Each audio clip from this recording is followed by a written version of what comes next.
ఊరిలో రామయ్య అనే ఓ రైతు ఉండేవాడు. అతనికి చాలా మంచి మేకల మంద ఉండేది.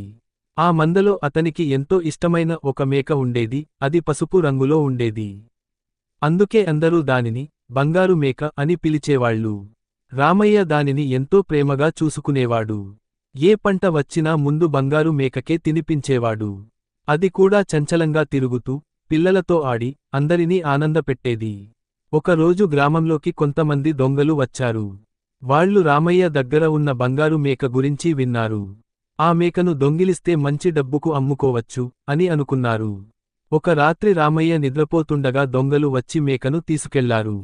అయితే ఆ మేకకు ఓ అలవాటు ఉండేది, ఎవరు దానిని తల పట్టినా వెంటనే అరుస్తూ ఊరంతా గంభీరంగా మేకల మేకలుగా అరచేది.